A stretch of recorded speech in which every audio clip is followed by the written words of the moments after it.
Il m'a secouru. À moi j'étais mort.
ton est ton pouvoir.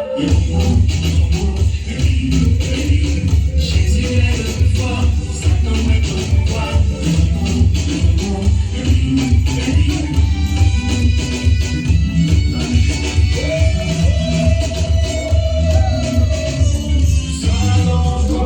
Toi, Satan, vends ce que tu as volé, et vaincu de la puissance de notre Dieu.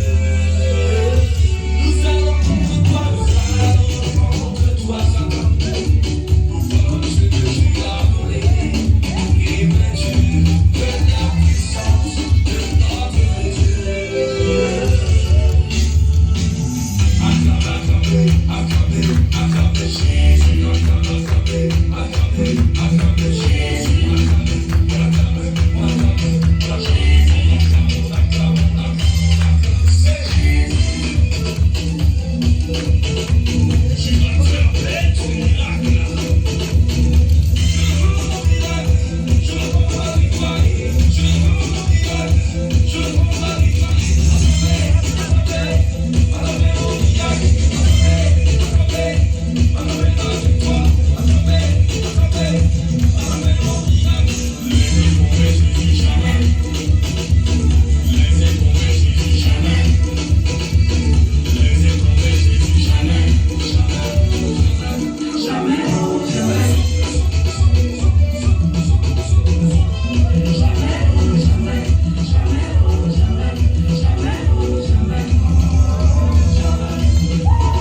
Jésus. Cet après-midi, mon témoignage c'était depuis le dimanche passé. Mais j'ai dit, pourquoi il va? C'est pas grave. Mais hier, on est quitté à la fête. Je me suis endormi. Dans mon rêve, il y a quelqu'un qui est venu toquer à ma porte pour dire, je n'ai rien fait pour toi. Je n'ai rien fait pour toi. Et puis je suis dans ma porte, derrière la maison, puis j'ai dit, mais moi je ne te connais pas. Comment tu as fait quelque chose pour moi? Je ne te connais pas. Il dit, ah bon, tu ne me connais pas? Je n'ai rien fait pour toi. Et après, je ne sais pas comment, j'ai oublié le rêve. Je ne sais pas si c'était un rêve, j'ai oublié. Ce matin encore, j'ai oublié. C'est en venant devant en rentrant ici, je me suis rappelé de mon rêve pour dire quelqu'un qui n'a rien fait. Quand il m'a dit, je n'ai rien fait pour toi, c'est après je me suis souvenu du témoignage, de ce qui s'est passé dans ma maison. Amen. Donc c'était la semaine passée. Mon fils Jonathan, le matin, il part avant moi et après il revient. Il est revenu, il dit, il était au téléphone, donc j'ai mis le plateau d'œufs sur le micro-ondes. Donc lui, il était au téléphone, il a pris le briquet, on prend pour allumer le feu, il a allumé le plateau d'œufs et ça a pris feu. Et il a éteint. Or, le feu, ça flammait en dessous. Heureusement, il n'est pas allé au travail, mais il allait se laver. Le feu, ça brûlait dans la cuisine. Lui, il était dans la salle de bain avec... heureusement, il n'a pas aussi mis les écouteurs. Il y avait le feu dans la cuisine. Lui, c'est pas... J'ai mis le couvre-plat qui était sur les œufs. Tout ça, ça a pris feu. Le feu, la fumée partout dans la cuisine. Et lui, il est dans la salle de bain. C'est le... Comment on appelle là? Voilà, vous connaissez. C'est ça qui a sonné. Il était dans la salle de bain. Il dit, mais qui est dans la maison? Et puis ça sonne comme ça. Il ouvre la fumée partout dans la cuisine. Le feu.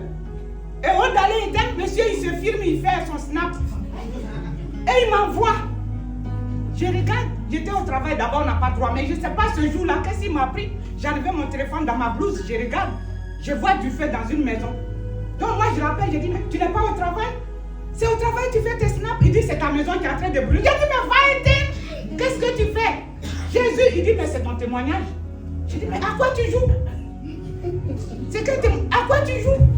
J'ai dit, Jésus, prends le contrôle. Parce que ce matin, même dans ma baignoire, en train de me laver, je dis, Seigneur, prends le contrôle de ma maison. Je te confie ma maison. Étends ta main puissante, couvre ma maison de ton sang. Seigneur, ne m'abandonne pas. Il dit, c'est ma maison qui est en train de prendre feu. Père, ce qu'il a touché, c'est l'ennemi qui veut toucher le cœur de mon enfant pour brûler ma maison. Pour me donner des problèmes. Seigneur, pardon, tout est entre tes mains. Et j'ai appelé mes collègues, j'ai dit, Ma maison est en train de prendre feu, regardez. Elles ont dit, vas-y, vas-y. Le temps de prendre le bus, j'arrive à la maison. Il est en train d'éteindre avec le gardien. Et c'était vrai. Ma maison est en train de prendre feu. Lui, il filme. Il joue. Et puis il me dit, j'arrive, je dis, mais Jonathan, qu'est-ce qu'il y a? Dès que je suis rentré dans ma maison, j'ai béni l'Éternel. J'ai dit, Seigneur, tu es bon. Et je dis, Jonathan, qu'est-ce qui se passe? Il dit, oui, mais l'action que j'ai posée, c'est bête, mais je ne sais pas quoi, c'est bête. Donc, bien aimé, et ça, je devais rendre témoignage à mon Dieu pour ce qui, je devais lui dire merci, mais j'ai oublié. Seigneur, cet après-midi, je demande pardon à mon Dieu. Je lui demande pardon.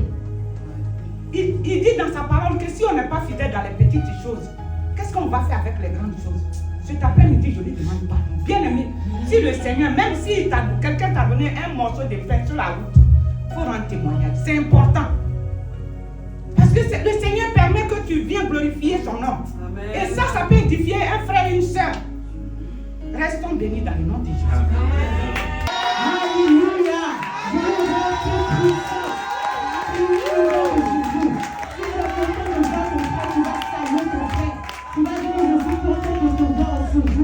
Salut ton frère bien-aimé. Et dis-lui que tu es content de le voir. Alléluia. Salut ton frère. Et dis-lui que tu es content de le voir. La Bible dit il est beau pour les frères de demeurer dans sa présence. Alléluia. On va se disposer dans la présence du Seigneur. On va véritablement dire merci à Dieu. Parce qu'il faut reconnaître que le Seigneur a préservé MCD. Qui dit MCD dit toi, dit moi. On va véritablement dire merci à Dieu pour tout ce qu'il a fait, pour nos familles, pour nos vies. Bien aimé, on va prier. On va dire merci à Dieu. Prions et disons merci à Dieu. Demain, j'avais laissé tomber. Jésus, jamais. Demain, j'avais abandonné. Jésus, jamais. Demain, j'avais laissé tomber. Bien-aimé, Jésus, jamais, encore une fois, il ne m'a jamais laissé tomber. Jésus, Jésus, jamais.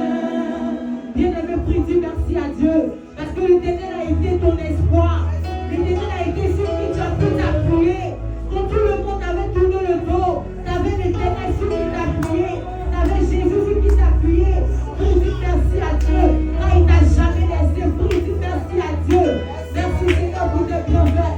Merci Seigneur parce que tu as été présent. Merci Seigneur parce que nous avons pu compter sur toi en cette année. Nous te remercions. Merci de te dire merci. Merci Seigneur. Alléluia. Merci Seigneur. Alléluia. Bien-aimé, la Bible dit dans Proverbe 4, verset 23, de garder nos cœurs plus que toute chose. Nous allons prier pour notre cœur. Parce que la Bible dit c'est de l'abondance du cœur que la bouche témoigne. Nous allons prier pour que cette année, notre cœur puisse être un cœur que Dieu recherche. Nous allons prier pour que notre cœur soit circoncis. Pour que notre cœur vraiment puisse plaire à Dieu. Bien-aimé, prie pour ton cœur. Prie pour ton cœur. Au Saint-Esprit de Dieu, nous te recommandons notre cœur. À tes pieds, nous déposons notre cœur. Je prie que tu puisses façonner nos cœurs.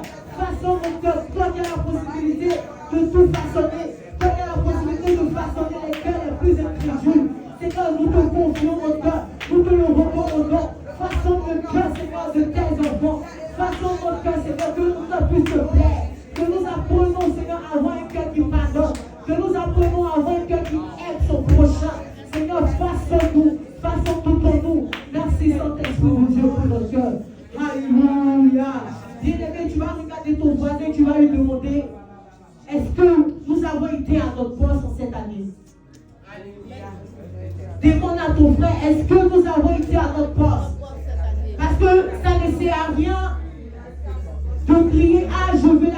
mission, mais si tu n'es pas à ton poste, c'est zéro. Parce que le but de la foi chrétienne, c'est d'avoir le salut. Et pour avoir le salut, c'est d'être à son poste, comme Abakou pouvait le dire. Et ce jour, on va prier, on va dire, Seigneur, si en cette année, je n'ai pas été à mon poste, Seigneur, je veux me rattraper en cette fin d'année. Car il n'est pas trop tard pour revenir vers Dieu. Nous allons prier, nous allons dire à Dieu. Nous voulons être à notre poste. Parce que bien aimé, il faut savoir que être à son poste, ce n'est pas seulement chanter, ce n'est pas seulement être intercesseuse. Mais être à son poste, c'est la fidélité que tu mets derrière ce poste.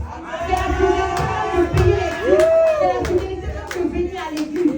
Donc bien aimé, nous prions et demandons à Dieu d'être à notre poste. Nous voulons être à notre poste en l'esprit de Dieu. Nous voulons être à notre poste en cette fin d'année.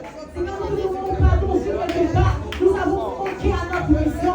Nous te demandons pardon si quelque part nous avons tourné sur à notre mission. Seigneur, nous voulons revenir sur nos pas. Nous voulons être à notre poste. Nous voulons véritablement s'attacher à toi. Nous voulons véritablement nous attacher à toi afin de pouvoir faire ton œuvre avec fidélité, avec zèle et avec loyauté. Car c'est ce que tu attends de nous, Seigneur. Merci Saint-Esprit de Dieu parce que tu nous donnes d'être à notre poste, Seigneur. Alléluia. On va chanter ce chant ensemble. Ce n'est plus moi qui vis. Alléluia. Oh. C'est Jésus qui vit en moi. Bien-aimé, écoute ces paroles. Ce n'est plus moi qui vis. Alléluia. C'est Jésus qui vit en moi. En moi. En moi. En moi. C'est Jésus qui vit en moi. Ce n'est plus moi. Ce n'est plus moi qui vis. Alléluia. C'est Jésus. C'est Jésus qui vit en moi. Alléluia. Ce chant pour vous dire, laissez Dieu vivre en vous cette année. Parce que si le Seigneur vit en toi en cette année, aucun mal ne peut t'approcher. Parce qu'ils verront Jésus à l'entrée. Ils verront Jésus qui sera à la porte de ta vie. Donc laisse Jésus habiter en toi. Laisse le Saint-Esprit prendre toute sa place dans ton cœur. Merci bien-aimé, c'était la famille Abondance.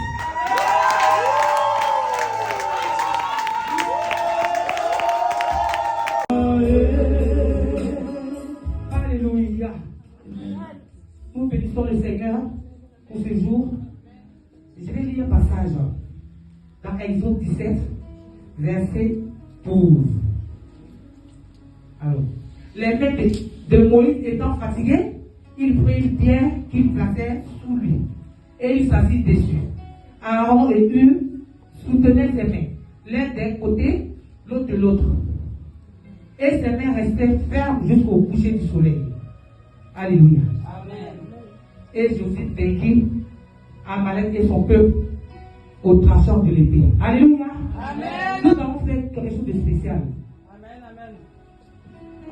On va prier spécialement pour nos parents. Pour nos parents spirituels. Amen.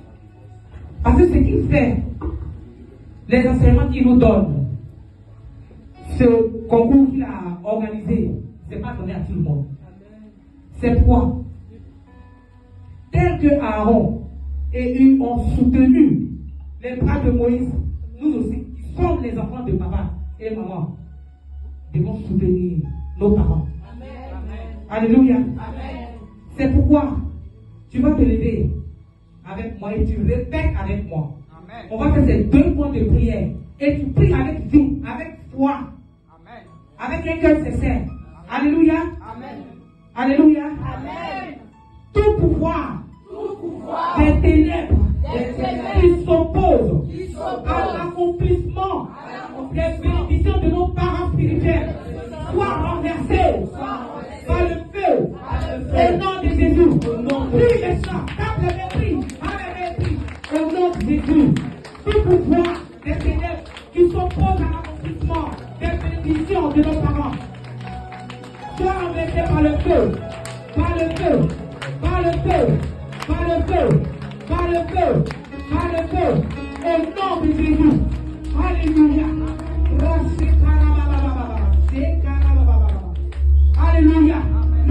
exaucé au nom de Jésus. Alléluia. Tu vas encore prier. Répète après moi. Oh Dieu, souviens-toi de ton serviteur, et de ta servante, et accomplis le désir de leur cœur, au nom de Jésus. Prie maintenant. Oh Seigneur, souviens-toi de ton serviteur, papa. Souviens-toi de ta servante, Seigneur. Dieu de gloire, Dieu de victoire. Seigneur, merci parce que tu le fais maintenant. Seigneur, tu nous donnes la force de les soutenir. Tu nous donnes la force de les soutenir, Seigneur. Que la gloire te revienne parce que tu es Dieu. Alléluia. Alléluia. Amen. Nous devons soutenir nos parents. Nous devons les soutenir spirituellement, matériellement, financièrement. Aujourd'hui, je parle de spirituellement, mais financièrement. On doit les soutenir. Parce que ce n'est pas donné à tout le monde. Ce n'est pas parce qu'ils ne traversent pas des moments difficiles. Comme c'est nos parents, ils ne peuvent pas nous montrer. Parce que quand on prie, chacun chez lui, je vous assure, ce n'est pas tout le temps qu'on prie pour eux. Alors que eux, tout le temps ils prient pour nous. Chaque fois qu'ils se mettent devant la face de Dieu, ils disent Seigneur, souviens-toi de mes enfants. Alléluia. Amen. Que la gloire de l'Éternel, que la gloire de Dieu, que la gloire de Dieu soit notre partage. Alléluia. C'est pourquoi tu vas dire merci. Tu vas maintenant dire merci à Dieu. Parce qu'il est celui-là qui exauce nos prières. Tu vas lui dire merci pour cette prière que tu as faite. Et chaque fois que tu vas prier, souviens-toi de tes parents, de nos parents, souviens-toi d'eux. Tu ne demandes pas que pour toi seul. Oublie-toi et souviens-toi de nos parents. Alléluia. Amen. Merci Seigneur. Merci Dieu de gloire. Merci Dieu de victoire. Merci Dieu de compassion. Merci pour tout ce que tu fais. Que la gloire et l'honneur te reviennent. Papa, que le temps que tu es avec nous, Seigneur, nous te le recommandons. Prends le contrôle de toutes choses de la suite dans le nom puissant de Jésus.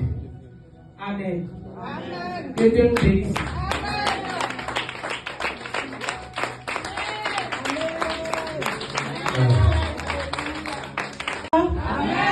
Bien-aimés, je vous salue dans le nom de Jésus. C'est une joie immense pour moi aujourd'hui de me tenir devant vous et partager la parole de Dieu avec vous. Bien-aimés, sans plus tarder, on va se lever pour écouter la parole de Dieu. On va prendre Josué chapitre 1, verset 8. Je lis la parole de l'Éternel avec respect. Que ce livre de la loi ne s'éloigne point de ta bouche. Médite-le jour et nuit pour agir fidèlement selon tout ce qui est écrit. Car c'est alors que tu auras du succès dans tes entreprises, c'est alors que tu réussiras. Amen. Merci Seigneur. Je veux bénir ton nom, je veux te rendre toute la gloire. Oh Éternel, me voici devant toi, Père. Je ne suis qu'un instrument, Seigneur, pour toi. Prends le contrôle, Saint-Esprit de Dieu, et que tout ce qui sortira de ma bouche, Seigneur, vient de toi. Béni sois-tu, et au nom de Jésus, j'ai prié. Amen. Amen. Alléluia. Amen. Oui, bien-aimés, ce soir, je vais m'entretenir avec vous sur ce passage biblique. Amen. Et j'ai intitulé mon exhortation Comment découvrir la volonté de Dieu. Amen. Alléluia. Amen. Comment découvrir la volonté de Dieu. Vous savez, la volonté de Dieu, quand Dieu décide de faire quelque chose, il ne te demande pas ton avis. Amen. Il s'impose à toi. C'est sa volonté à lui. C'est tout. Et tu es obligé de faire. Tu n'as pas le choix. C'est ce que j'ai compris. Bien aimé, ce passage nous parle de quelqu'un, de Josué, qui n'a pas eu le choix aussi. Qui ça s'est imposé à lui. Alléluia. Amen. Donc comment faire la volonté de Dieu? Mais bien aimé, j'ai envie de te poser une question. Est-ce que tu médites? Est-ce que tu lis ta Bible? Toi qui dois faire la volonté de Dieu, est-ce que tu prends la peine de lire ta Bible? C'est vrai, les gens disent que Dieu ne parle pas. Mais c'est vrai, Dieu ne peut pas parler si ta Bible est fermée. Amen. Et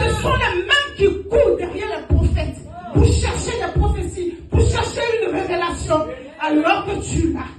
Cette prophétie-là, tu l'as. La plus grande des prophéties, tu l'as en tes mains. Le plus grand des prophètes, tu l'as chez toi. Matin, midi, le soir. Tu l'as avec toi. Tu l'as dans ta maison. Mais pourquoi ta Bible est fermée et tu vas chercher ailleurs? Bien-aimé, tu n'auras pas d'autres prophéties. Parce que quand les prophètes viendront, simplement pour confirmer ce que Dieu t'aura dit dans le secret. Si tu n'as pas médité ta Bible, qu'est-ce que tu vas avoir comme prophétie? C'est pour ça que j'aime ce passage de David qui pouvait dire, David disait que la parole est une révélation. C'est ça. La parole est une révélation qui éclaire, qui l'éclaire. Quelque chose comme ça. C'est Somme 119, verset 105. Non. Amen. Oui, même David, vous voyez, David, c'est quelqu'un qui passait tout son temps, avant de faire quoi que ce soit, demandait d'abord l'avis de Dieu. Il ne faisait jamais rien sans demander à Dieu. Pourquoi? Parce que David, lui, n'a pas eu le choix. Ça a été imposé à lui. Il a été le choix de Dieu. Dieu l'a choisi. Donc, il n'a pas eu le choix d'autre que de faire ce que Dieu voulait. Oui, bien aimé, vous savez, ça ne sert à rien de courir derrière les prophéties. Tu l'as, ta Bible. Il suffit juste de l'ouvrir. Même tu vas me dire que peut-être tu ne sais pas lire. Mais si tu ouvres ta Bible, aujourd'hui tu as médité un passage. Mais Dieu va te parler. Amen. Dieu va te parler à travers sa parole. Il va te parler à travers sa parole. Donc Josué n'a pas eu d'autre choix que de suivre les commandements, les règles que Dieu a établies. C'est pour ça que Dieu lui dit que ce livre de la loi ne s'éloigne point de toi. Parce qu'il n'a pas demandé à prendre la place de Moïse. Ça s'est imposé à lui. Donc Seigneur, comment je fais pour amener ton peuple à la terre promise? Il dit que ce livre de la loi ne s'éloigne point de toi. Parce que dedans tu trouveras ce qu'il y a. Parce que dedans tu vas trouver ce qu'il faut pour pouvoir amener le peuple jusqu'à la terre promise. Amen. Alléluia. Amen. Dedans tu trouveras tout ce qu'il faut. Il dit que c'est quand tu lis le livre, c'est dans ça que tu auras du succès dans tes entreprises. Alléluia. Amen. Tu auras du succès dans tes entreprises. J'aime bien ce mot entreprise parce que l'entreprise c'est quelque chose que tu crées. Tu réfléchis d'abord et puis tu mets en place quelque chose. Tu vas façonner un truc jusqu'à ce que ça prenne forme. Tu te dis, ah, j'ai créé quelque chose. Bien aimé, comme Josué, là aujourd'hui nous avons le représentant de Josué parmi nous, notre père spirituel. Il pouvait dire comme Josué, il n'a pas eu d'autre choix que d'être là où il est. Il n'a pas eu d'autre choix que d'être le fondateur de MCD. Il n'a pas eu d'autre choix que de former ses enfants. Aujourd'hui, l'entreprise dont Dieu parle, c'est MCD. Aujourd'hui, MCD ne doit pas s'arrêter que là seulement. Parce que nous sommes appelés à partir partout dans le monde entier. Donc voilà pourquoi Dieu lui a mis à cœur de dire, voilà maintenant tu dois former tes enfants. Parce qu'ils vont partir partout. MCD ne va pas seulement s'arrêter là. Et ça sera quelque chose de mondial. Parce qu'il a écouté la parole de Dieu. Parce qu'il a mis en exergue ce que Dieu lui a dit. Parce qu'il a pris la peine d'écouter la parole de Dieu. Et bien aimé, quand tu écoutes la parole de Dieu, quand tu médites la parole de Dieu, Dieu te parle. Dieu te parle et il te donne des instructions. C'est ce qu'il a fait avec Jésus. C'est ce qu'il fait avec notre papa. Là aujourd'hui, nous sommes peut-être les seuls ici à Paris à organiser ce genre de concours pour détecter les talents. C'est ce qu'on dit. Mais Dieu a un plan. C'est parce que Dieu a un plan qu'il a dit à son serviteur, voilà ce que tu dois faire. Parce que là, avec ce concours, je dois détecter, toi-même tu vas voir qui est-ce que tu dois mettre, à quel poste tu vas mettre un tel et un tel. Voilà pourquoi il a fait. Mais est-ce que si sa Bible était fermée, est-ce qu'il allait entendre la voix de Dieu? Est-ce qu'il allait entendre la voix de Dieu? Non, mais c'est parce qu'il a pris le temps d'écouter Dieu. Écouter Dieu, c'est méditer sa parole. Écouter Dieu, c'est prendre au moins un temps de prier, de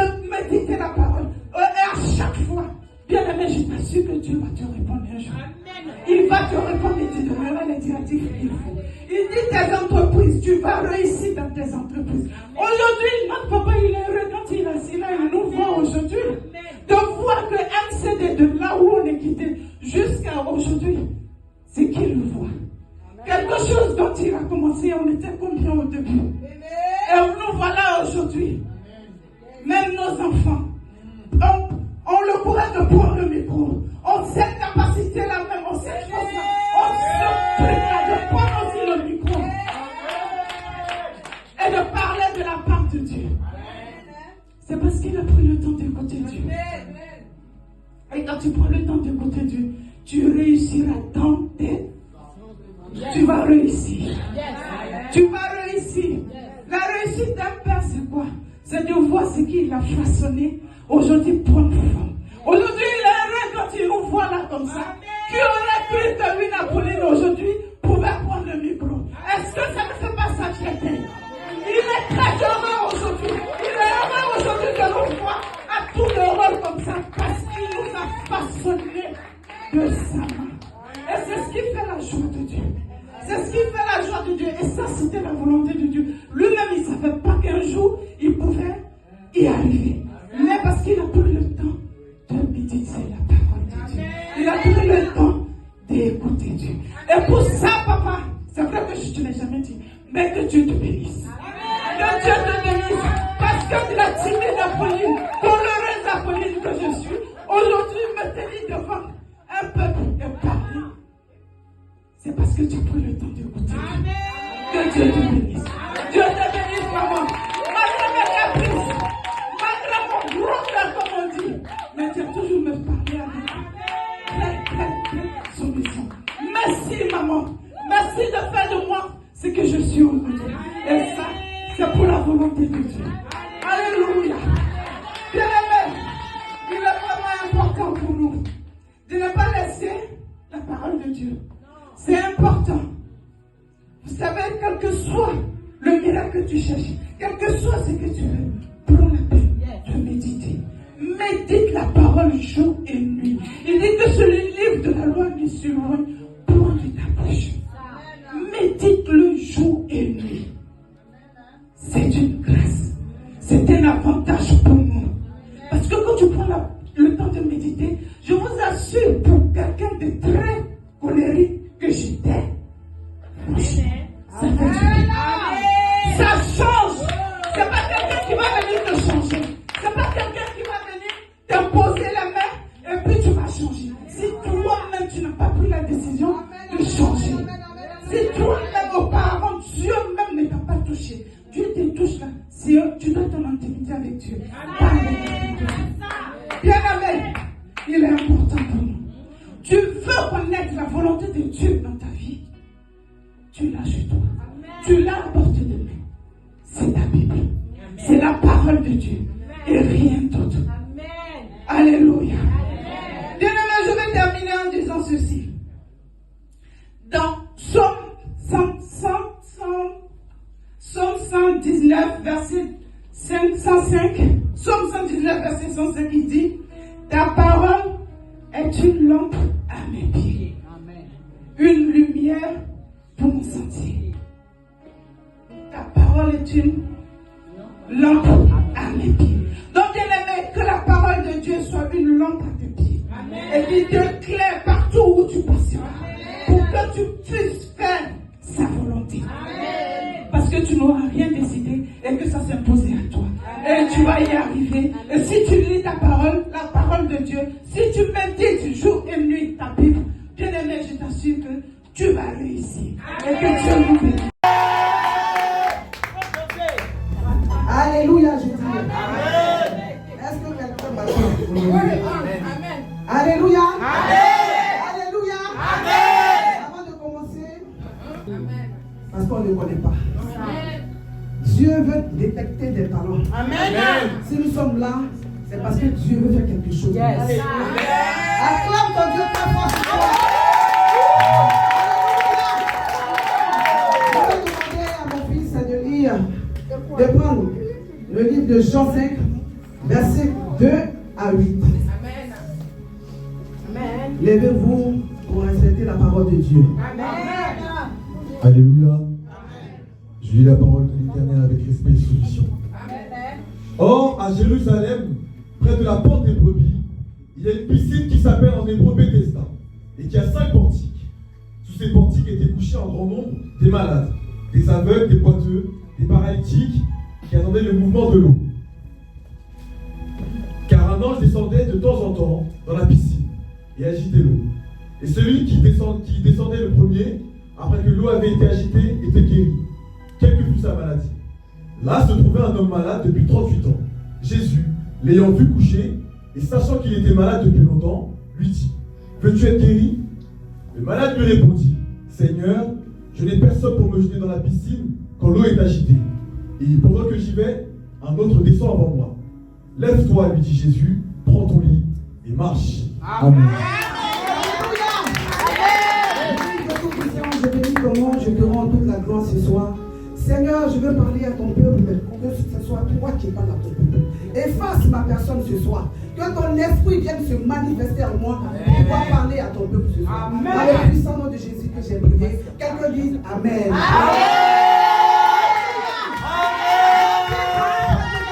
38 ans au bord de cette piscine. Yes.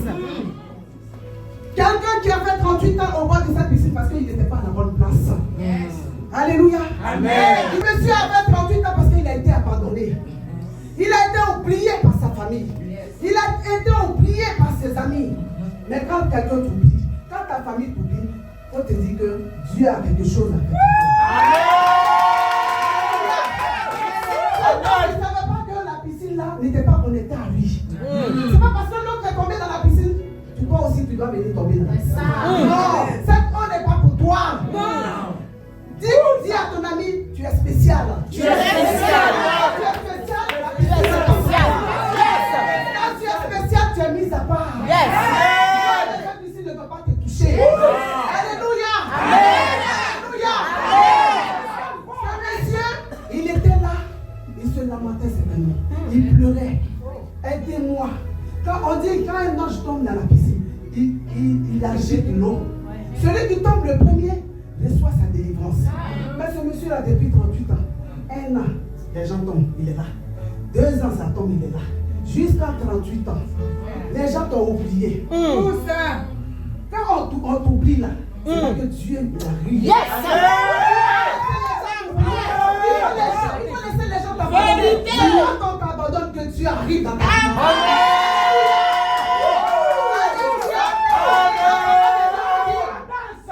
Il y avait 7 portiques.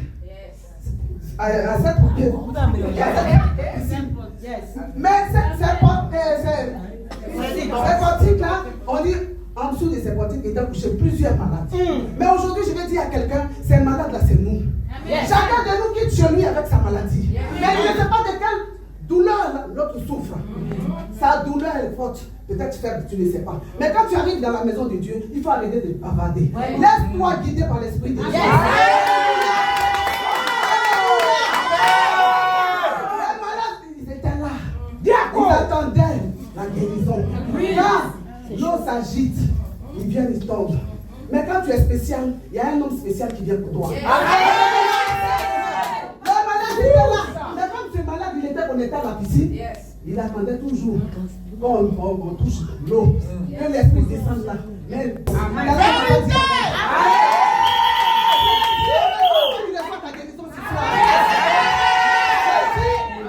quelqu'un ne m'a pas dit. C'est-à-dire Jésus est de passage. La porte est ouverte.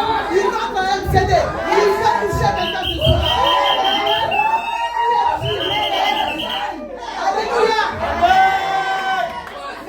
Comme ce malade de 38 ans, lui il attendait l'agissement de l'eau. Il pensait que l'esprit allait descendre dans cette piscine. Donc lui il était connecté. C'est en ce moment que Jésus arrive dans ta vie. Amen. Jésus arrive dans la vie de ce monsieur. Il lui demande